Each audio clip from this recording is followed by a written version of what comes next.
Hello friends, welcome to back my YouTube channel home परमन study. Friends, इसमें हम class 6 के चैप्टर 5 के बारे में बात करने जा रहे हैं। तो हमारे क्लास 6 के चैप्टर 5 पे क्या है? पहली बात से पहले हमारा क्वेश्चन पहली से ही स्टार्ट होता है। अब पहली बात से हम वेजिटेबल पहली नहीं कुछ वेजिटेबल्स खरीदें आज सच फ्रेंच बीन्स, लेडी फिंगर और चिलीज। उसने कुछ भिंडी खरीदी, कुछ हरी मिर्चा खरीदा, फिर कुछ बैगन खरीदा, फिर कुछ आलू खरीदा और कुछ अन्य और भी कुछ खरीदा। ऑल मिक्स जिन्हें अपने सारे बैग में पूरा एकदम भर लिया, पूरा मिक्स करके।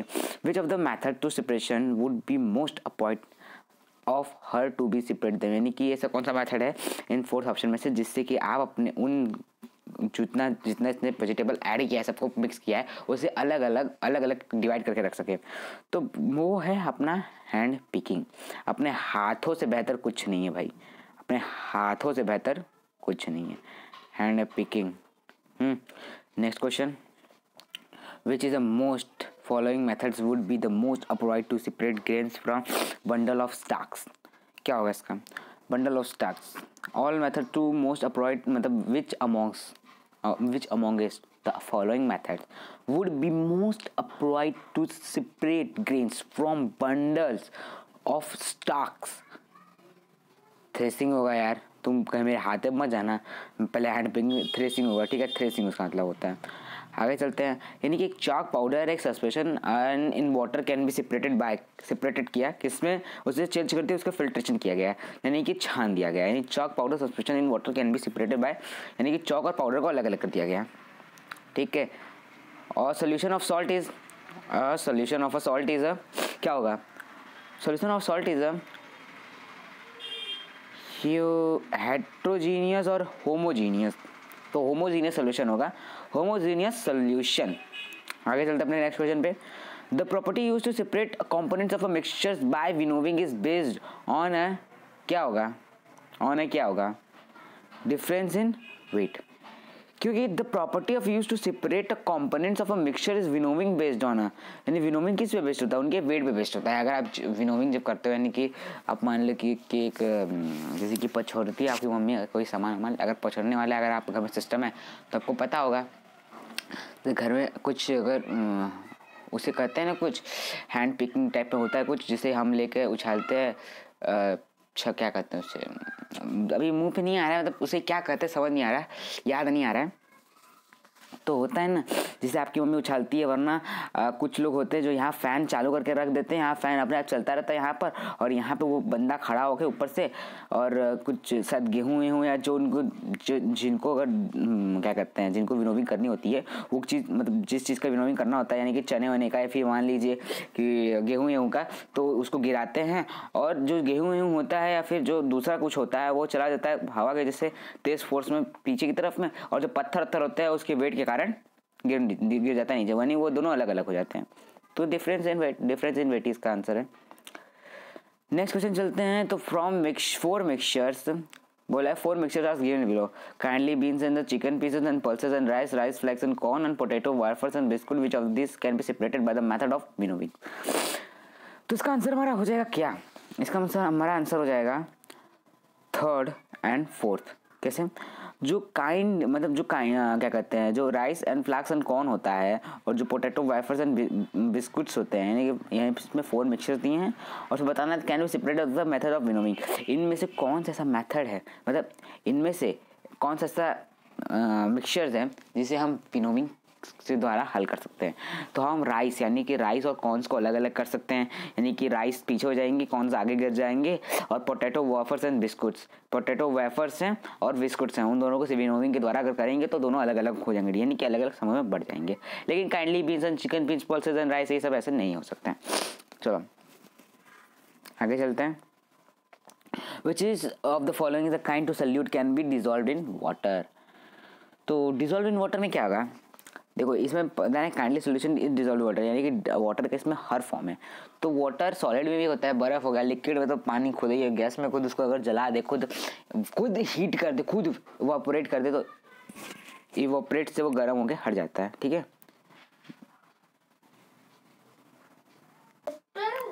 तो हमारा solid, liquid and gas, okay, अब आगे चलते अपने क्वेश्चंस पे। तो क्वेश्चंस पे चलते आगे। तो यहाँ लिखा है well preparing chapatis pahali found that the flours is used to buy was mixed with wheat grains, which out of the following is the most suitable method to separate the grains from the flour? इसका answer हमारा क्या हो जाएगा? तो देखो यार, इसका answer हमारा सीविंग्स हो जाएगा, यानी कि विल प्रिपेयरिंग चपाती से पहले अगर हम रोटी वोटी बना लेते हैं चपाती, तो पहले ने सोचा, पहले found that the floor mix the wheat grains, यानी कि जो फ्लोर यानी कि आटे को कुछ ग्रेन्स के साथ मिक्स कर दिया, which of the most is suitable to method to separate the grains the flour, यानी कि जो ग्रेन्स हैं और उनसे फ्लोर को अलग करना, तो सीविंग के मेथड से आप उससे अलग कर सकते हैं। अब हमारा ये क्वेश्चन है, तो You might have observed a precipitation and ghee and butter and cream at home. Which methods can be separate ghee from the reduce? Evaporation, decantation, filtration, churning. तो करेक्ट इसका आंसर क्या होगा? देखो यार, ये लिखा जो नीचे है ना, ये लिखा है फर्स्ट एंड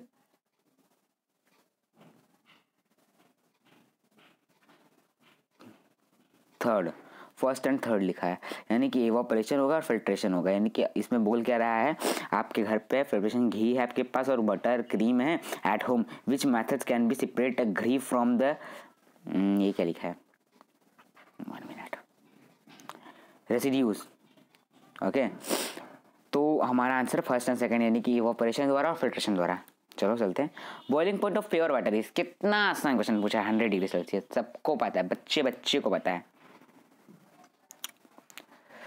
पहली आस्ट, और पहले देखिए, जो बॉइलिंग ऑफ प्योर वाटर होता है वो 100 डिग्री सेल्सियस होता है, और जो फ्रीजिंग वाटर होता है वो 0 डिग्री सेल्सियस होता है, ठीक है। अब देखिए, पहली ask by the glass and water from Boojho, he have her glasses from ice and cold water, पहली observe some water droplets on the outer surface on the glass and asked Boojho how these droplets of water were formed, which of the following should be Boojho answers. क्या होगा इसका? तो देख लो भाई लोग, इसका हमारा आंसर हो जाएगा condensation of atmospheric water vapour, condensation of atmospheric water and vapour. तो यानी कि पहली आज कहते हैं कि जो ग्लास होता है, glass of water from Boojho her glass of ice cold water, और पहली observe some the water droplets on the outer surface the glass and ask Bujo and these droplets of water is the formed which of the following Bujo answer condensation of atmospheric water vapor, यानी कि जो बाहर जो ये glass कर रहा है कि ग्रास कर रहा है समझ ही नहीं आ रहा, लेकिन हाँ इतनी बात है कि जब अगर आपके यहाँ ओस पड़ता है तो ओस के कारण जो धुआं होता है वो धुआं क्या करता है, जब धुआं किसी चीज़ पर पड़ता है, गाड़ी वाड़ी पे या गाड़ी के स्टील पर, या फिर कहीं आप वहाँ बाहर गिलास रख दें या लोटा कुछ भी रख दें या कुछ भी रख दें, तो वहाँ पर क्या होता है, फिर कुछ देर बाद जाके देखते हैं 1 घंटे बाद 2 घंटे बाद, यानी कि रात में रखे, रात में पूरा एकदम चौचक ओस छाया, सुबह जाके देखें तो एकदम चौचक, वहाँ पानी की ड्रॉपलेट्स हैं। तो वही बात कर रहा है, तो कहाँ क्यों होती है, condensation of atmospheric water vapour की वजह से। अब यहाँ बोल रहा है x is the separation of the technique based on the difference weight of solids in a solid mixtures, what is x, पूछा है, व्हाट एक्स क्या है, यानी कि x is the separation technique. देख लो यार, ये तो वही मेथड आ गया, यहाँ बोला है डिफरेंस इन वेट, जो वेट के कारण सॉलिड मिक्सचर्स को अलग अलग कर सकते हैं विनोविंग के द्वारा। विनोविंग क्या करता है, पहले मैंने बताया था, पंखा चालू करता है, जो वेट होते हैं उसके वेट के हिसाब से आगे गिरता है, जिसके हल्के वेट होते हैं वो पीछे चले जाते हैं, और आराम से इसी वजह से सेपरेशन हो सकता है। तो एक्स के बजाय क्या हो जाएगा, एक्स के स्थान पर क्या हो रहा है, विनोविंग होता है। तो विनोविंग के बनता क्या है रखने पे, winnowing is a separation of technique based on difference in weight of the solid in a solid mixture on hitting which one expands maximum, क्या होगा इसका आंसर? तो इसका आंसर हमारा हो जाएगा गैसेस, क्योंकि हीटिंग वन एक्सपेंड मैक्सिमम, सबसे ज़्यादा जब आप किसी चीज़ को पिघलाते हैं, नहीं सबसे ज़्यादा जब किसी चीज़ को हीट करते हैं तो क्या निकलता है, गैसेस निकलती है ना। अब नेक्स्ट क्वेश्चन है cleaning of floor down to the process, cleaning of floor is done by the process, क्या होगा इसका, सीविंग होगा, यानी cleaning the floor is done by the process, sieving. आगे butter is separated from curd by, butter जो होता है separated होता है कर्ड के बाय किस चीज में, churning. Butter is separated from curd by churning. तो इसी बात पे हमारा 5th चैप्टर भी खत्म होता है क्लास 6 का। Bye bye, good day and see you, luck, best of luck, bye.